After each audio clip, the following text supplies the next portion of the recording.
Amantaa beeksiste. Saba tokko bakka bu'u yookaan dhimma amantii tokko bakka bu'u akka hin taane uummanni tokko taasisee balaaleffatu. Gaaddisni hooggansa Oromoo paartiilee naannoo Amaaraa waliin mari'ate obbo Daawud ibsa. Xiqqoo yaaddessaan waan mul'atu mirga kamuu qaba namni siyaasaa isaa uffatu haa ta'uutii uummata dura dhaabuun akka hin jiraanne. Dhaabni naannoo Tigraay bulchuu yoo filannoon taasifamuu baate mootummaa ofii ijaaruufi jedhe gabaasa qabna. Dubartii dubartoota aangeessuuf hojjettu. Dubartii ta'uun qofaan bu'aa bayii baay'ee nama mudata. Keessumaa dubartii ofitti amantuu fi yaada isii rakkoo tokko malee ibsattu taanaan. Sagantaa kana ammayyuu taana isiniif dhiyeessa turtii gaarii.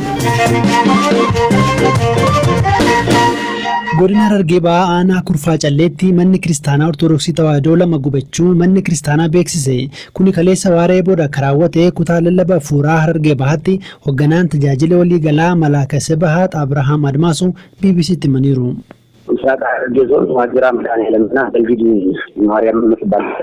Godina Harargee Bahaa aanaa Kurfaa Calleetti bataskaanni Madaalaalemii Waaqjiraa jedhamuu fi bataskaanni Maaramii Galdiid jedhaman 2 guyyaa kaleessaa gubataniiru.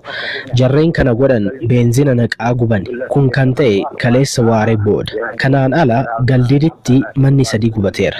Waaqjiraattis horii dabalatee gubataniiru.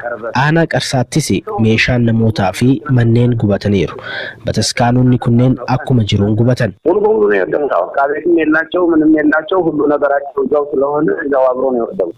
Akka qondaalli amantii kun jedhanitti bakkee kaanis yaaliin taasifamuuf jennaan hawaasatu baraare. Dhimma manneen amantii gubachuu kan gaafannee hoogganaan qajeelcha poolisii godina Harargee Bahaa Komaandar Awwal Sultaan gareen qoratu garas ergamuu ibsan. Bakki rakkoon kun dhalate jedhame Araddaa Dhaqqabaa kan jedhamu yoo ta'u magaalaa Qarsaa irraa kiiloomeetira 30 fagaataa jedhameera. Aanaa Kurfaa Calleetti shakkamtoonni 12 to'annoo jala oolullee himan. Namoota muraasaan garee wayii uumuudhaan sababa adda addaatiin namoota walitti buusuudhaaf garee wayii ijaarame. Namuma amantii kiristaanaa qaburratti tarkaanfii akka mul'ate aanaa lamarratti. Amma kalee televezyiiniin Bataskaana Ortodoksii akka manneen kiristaanaa 2 aanaa Kurfaa Callee godina Harargee Bahaatti akka gubatan gabaaseera. Tariisiin odeeffannoo qabdaniin maaltu sin harka jira? Kiristaana gubachuu guutuutti gubatee kan jedhu san wanni kan qabnu waan ta'eef maaltu keessatti gubatee maal ta'ee kan jedhu san adda baasnee ibsanna. Wanni ta'e maal re'oo bataskaanni hin gubanne? Wanni isaa gubuudhaaf yaaluutu ture kana tokko warreedii bataskaana tokko sillaatiin ni jiran isa keessaa baasanii guban kan jedhu jira. Namoota dhimma kana sirriitti qulqulleessee adda baasuu goosanitti erginee qulqulleessuutti jira waan ta'eef gabaasa qulqulleessine. Aanaa Kurfaa Calleetti kuni ta'e aanaa isa tokkotto aanaa Qarsaatti. Amantiin garee wayii ijaaramee qabeenya balleessuutu mul'ate. Kunis uummanni hawaasnii fi seerroon aanaa Qarsaa jiran ba'anii wanni san balaaleffatee wanni sun amma yeroo ammaa tasgabbaa'ee. Kanaafuu miidhaan ga'ee hangamii Komaandar? Qulqulleessuutti jira. Namoota kana godhan irratti fakkeenyaaf aanaa Kurfaa Callee irratti namni 12 to'annaa jala oolee jira. Qarsaa irratti akkasumas itti deemuutti jira namoonni kana rakkoo kana uumanii dhimma saba tokko bakka bu'u yookaan dhimma amantii tokko bakka bu'u akka hin taane uummanni sirriitti taasisee balaaleffachuu jira. Mi'a asirratti akka nu ifanuuf ta'uu fi jarreen kana godhan eenyudha? Namoonni kun gareedhaan ijaaramanii fi kana jechuun dandeessu namoota aanaa san keessa hin jirre iddoo biraatti ijaaramee waan kana raawwachuuf kan jiru.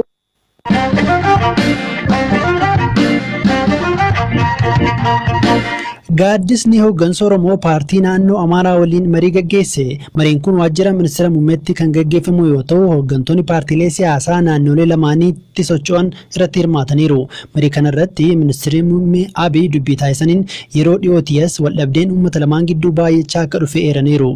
Dhimmoota mari'atan kan gaafanne Hayyidureen Abaa'oo obbo Daawud ibsa dhaabbileen siyaasaa haala uummata walitti hin buufneen akka socho'an mari'achuu BBC'tti himaniiru. Waan haasofne tokkoffaa paartiileen Oromiyaa keessaas haa ta'u warra aktiivistootaa ta'anii miidiyaa haa ta'u isaan kun hundi bifa sivilaayiz ta'een akkatti siyaasaa ooffatanii yaada ofii bilisa ta'anii yaada kamuu waan seenaa darbee haa ilaalu waan poolitikaa ammaa ilaalu waan sirna bulchiinsa waliigalaa ta'u waan sagantaa siyaasaa isaaniis haa ta'u isa kana dhiyeeffatu mirga isaanii ta'ee garuu uummata kaataa walitti buufne sagana keessatti waan haala yeroo ammaa kana keessatti uummati walitti bu'u fakkaatu keessattuu dargaggoonni bifa lubbuu namaa hin gaafanneen siyaasa isaa namni akkaataatti ooffatuu danda'u. Tarii garuu paartileen lama asirratti hirmaatanii kan naannoo Oromiyaa fi kan naannoo Amaaraati. Walga'iin akkanaa rakkoon irra deddeebiidhaan mudatan furuuf hangam fayyadu jettanii yaaddu? Ni fayyada. Walitti haasa'uun aadaan isaas bal'ifamuu qabu. Inni kun rakkinoota furaa, wal hubannoo furaa, garaagarummaa waliis adda baafachuuf ni gargaara. Egaa paartileen walii machuun kun ni jira. Qaama akkasii kana godhee harka akkasii kana jira kan jedhamu jira. Paartileen kun maal dubbatan? Rakkoo akkamiitu jira jedhanii dubbatan? Bara darbee yeroo finciloota dargaggoota Oromoo fi dargaggoota Amaaraa gidduu quunnamtiin jiraate sirnicha irratti wal tumsuutu ture.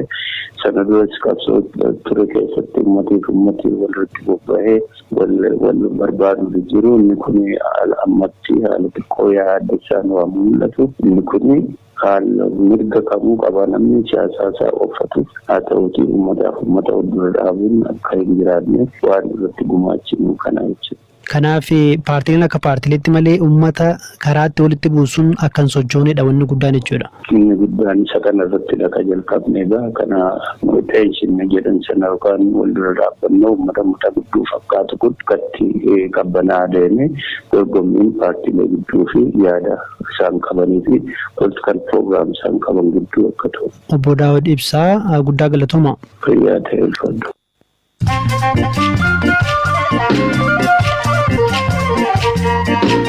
BBC Afaan Oromooti kan hordofaatiin jirtanii oduu gaggabaabsan isinitti hima ani hirphaa gammachuuti. Sirreeffamtoonni seeraa mana hidhaa Keeniyaatti hidhaman kaffaltiin akka dabaluuf kaafatanii iyyanni isaanii fudhatama dhabeera. Meeshaalee oomishaniif waggaatti doolaara Ameerikaa tokko hin guunne akka argatantu himame.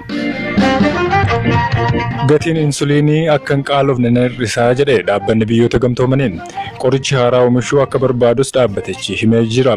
Addunyaa irratti namoonni miliyoona 80 ta'an dhibee sukkaaraa qaban insuliinii barbaadus jedhamee jira. Daandiin qilleensa Afrikaa kibbaa hojjettoonni isaa hojii dhaabuudhaaf jiraachuu dhageenyaan balalii biyya keessaa falaa haqee jira. Duulli hojii dhaabuu kun jimaata boriirraa kan eegalamu yoo ta'u guyyaa gamiif akka turu garuu hin beekamne. Ameerikaa mana barumsaa sadarkaa lammaffaa Kaalifoorniyaatti dhukaasni baname barattoota hedduu madeesse. Har'a namtichi fuulatti uffata gurraacha haguuggate tokko dhukaasa banee barattoota hedduu madeessuu poolisiin biyyattii himeera. Xaaliyaaniin magaalaa Veenisitti bishaan guutee dambali'ee jennaan labsii yeroo muddamaa labsuudhaaf jirti. Magaalaan yuuneskoon hambaa addunyaati jedhee galmeesse bishaan meetira 1 fi seentimeetira 87 qaqqabeeraa jedhameera. Dhukaasni Gaazaa fi Israa'el gidduutti dhaabbate akkumatti fufetti jiraachuun himame. Haa ta'u malee gama Paalisteeniin hidhattoonni rokkeetii dhukaasuu itti fufaniiru jedhameera. Lola guyyoota lamaaniitiin lubbuun Paalisteenoota 34 darbuutu himame.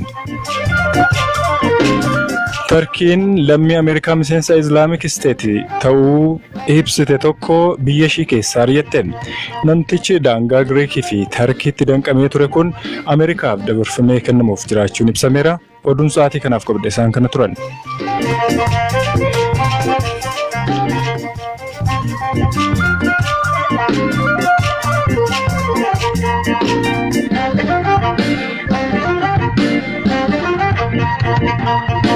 Imalli Addawaawii diiguun paartii haaraa tokkummaa dhaabbilee kanaan hundaa'e ijaaruu fi xirra ga'uu waajjirri Addawaawii beeksise.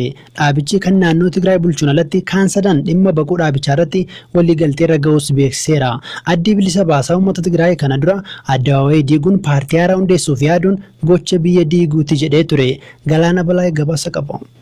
Adda Dimookiraatawaa warraaqsa uummattoota Itoophiyaa diiganii dhaaba tokkummaa dhaabbilee obbolaa addichaa turanii fi dhaabbilee deeggartootaa dabaluun ijaaramu dhugoomuuf fiixeerra gahamuu waajjirri adda dimokiraatawaa warraaqsa uummattoota Itoophiyaa beeksiseera. Imala Adduwaawii gara dhaaba siyaasaa tokkootti jijjiiruuf qorannoon adeemsifamaa ture xumuramee akka hojiitti hiikamu adda bilisa baasaa uummata Tigraayin alatti dhaabbileen Adduwaawii ijaaran sadan karaa koree giddugaleessaa isaanii mirkaneessuu hoogganaan paartilee fi dhimmoota siivilii waajjirichaa obbo Fiqaaduu Tasammaa addis zamaniif himaniiru. ODP'n ADEPaa fi sosochiin dimokiraatawaa uummattoota kibba Itoophiyaa dhaaba tokko ijaaruu irratti walii galaniiru ka jedhan obbo Fiqaaduun addi bilisa baasaa uummata Tigraay garuu nuyi yoo hoogganuu fi olaantummaa irraa fudhachuu baanne hin ta'u ilaalcha jedhu irraa kaka'e mormaniiru jedhaniiru. Ilaalchi adda bilisa baasaa uummata Tigraay kun fedha olaantummaa qabaachuu irraa kan maddeen alatti bu'uura siyaasaas ta'e seeraa kaahamuu fi hin jiru jedhan. Gama kaaniin addi bilisa baasaa uummata Tigraay ibsa sa'a booda kana baaseen maqaa qindoomuu jedhuun adda dimokiraatawaa warraaqsa uummattoota Itoophiyaa diiguun paartii haaraa ijaaruuf yaaduun gocha biyya diiguutii jedheera. Yeroo gara yerootti biyyattii keessatti rakkoon dabalaa jira ka jedhu ibsi addichaa rakkoon gara sadarkaa biyya diiguutti guddachaa jira. Kana keessaa ammoo paartii haaraa tokko ijaaruuf sochiin godhamaa jiru gahee qabaa jedhama. Dhaaba siyaasaa haaraa ijaaruuf tokkoomuu haafuuti ibiddaaf cidii ta'uu adda dimokiraatawaa warraaqsa uummattoota Itoophiyaa keessa jirurraa kaka'e addi amma jiruyyuu diigameeraa jedha ibsi isaanii. Amantaa fi ittiin bulmaata addichaa keessaa bahuun tokkummaa paartilee fiduuf adeemsi deemamu addicha diiguu bira darbee gocha biyya diiguu waan ta'eef addi bilisa baasaa uummata Tigraay gocha akkasii keessa galee boccuu hin barbaadus jedhama. Dhaabni haaraan kun adeemsa galmee paartilee filannoo irratti qooda fudhatanii keessa waan hin dabarreef filannoof dhiyaachuu kan hin dandeenye dhaaba seera qabeessa hin taanedhas jedheera. Adeemsi paartii haaraa kana ijaaruu dhaabbilee afran keessaas haa ta'u kanneen deeggartoota keessaa yoo fedha isaaniin keessaa bahu malee sagalee caalmaan filachuun hin ragga'uu jedheera waajjirri Adduwaawii. Addi bilisa baasaa uummata Tigraay qorannoo paartii tokkummaa paartilee biroo ta'e kana ijaaruuf waggoota 3f gaggeeffamaa ture deeggaraa fi dursaa akka tures waajjirichi beeksiseera. Gama kaaniin barruun ejjennoo adda bilisa baasaa uummata Tigraay ibsu wayiin kibxata darbee maxxanfame irratti addichi Itoophiyaatti filannoon biyyaalessaa bara kana akkuma karoorfametti hin gaggeeffamu taanaan naannoon Tigraay filannoo mataa ishee akka gaggeessituu fi naannoo of dandeesse of bulchitu akka ijaaru barraa'eera.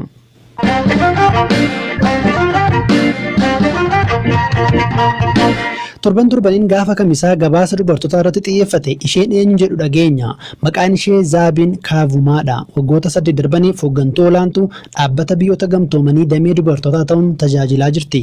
Dubartoota hangeessuudhaaf mootummoota, hawaasa siivilii fi kan dhuunfaa waliin ta'uun dhimmoota walqixxummaa korniyaa danqan furuuf hojjechaa jirti. Zaabiin barnoota digirii ishee lammataa Yuunivarsiitii Koolombiyaa irraa argatteetti. There are many obstacles by virtue that being a woman. Dubartii ta'uu qofaan bu'aa bayii baay'ee nama mudata. Keessumaa dubartii ofitti amantuu fi yaada isii rakkoo tokko malee ibsattu taanaan hiree ofii kiyyaa murteessa jettee jennaan danqaa isii mudata. Sababni isaas yeroo baay'ee of tuultuudha kan jedhurraa qabee ilaalcha namoota baay'ee arga. Adeemsa jireenya kiyyaa yeroo eegalu garam akka deemu wanni beekuun jiru ture. Ijoollummaa kiyyarraa jalqabee dhiiraa fi dubartii jidduu garaagarummaan akka jiru naaf gala ture. Of course, sometimes also people doubt your intelligence. Yeroo tokko akka dubartiitti beekumsa kee ni shakku. Murtoo keetitti amanuu isaanitti ulfaata. Kanaaf ejjennoo keetti nama amanu ta'uu danda'uu qabda. Imala waan jaaladhuuf otoobisii sa'aatii dheeraa yeroo deemu qoccollaan irra gahu hin irraanfadhu. Yeroo tokko as jiraachuu hin qabu. Dhimmoota na jechisiisanis jiru. Garuu yeroo hundaa iddoo jiru hundatti mirga kiyya kabachiisuu akka qabu natti dhagahama. Iddoo kamiyyuu yoo ta'e sadarkaan ani irra jiru anaaf ta'a jedhee amana. Iddoo hojii idileetti dhiiraa fi dubartiin hojii wal fakkaataa qixxe akka hojjetan irraa eegama. Dubartiin tokko garuu gahee hojii tokko qofa miti kan qabdu. Eenyummaa kennaaf amanamoo ta'uu qabna. Garaagarummaa qabaachuu kennas hubachuu qabna. Namoonni hundi wal fakkaachuu hin qabnu. Dhimmi ijoon hundi kennayyuu mirga namoomaa kabajuu qabna. Miidhamni, cunqursaan, dirqiin gudeeduun haala kamii keessattiyyuu ta'uu hin qabu. Falmiin hin barbaachisu. You hear all sorts of comments like women are their worst enemy. Dubartoonni walii diina ilaalcha jedhu ni dhageetta. Ani garuu dubartoonni akka nama dhuunfatti madaalamuu qabu jedhee amana. Mana teettee haadha ijoollee guddisuu haa ta'u, heerumuu hin barbaadu yoo jettees filannoo qabaachuun bareedaadha jedhee yaada. Dubartoota aangeessuu yeroo jedhamu hunduma hojjettoota waajjiraa gochuu miti. Aangeessuu jechuun yeroo kamittiyyuu ofitti amananii murtoo ofii murteeffachuu jechuudha. Of bari, of ta'e. Sanaafis ijjannoo qabaadhu. Know yourself, be yourself, and be unapologetic about it. Dhaggeeffattoota keenya sagantaan BBC Afaan Oromoo galgala kanaa kanumaan raawwatee boroo walitti deebinaa. Halkan gaarii.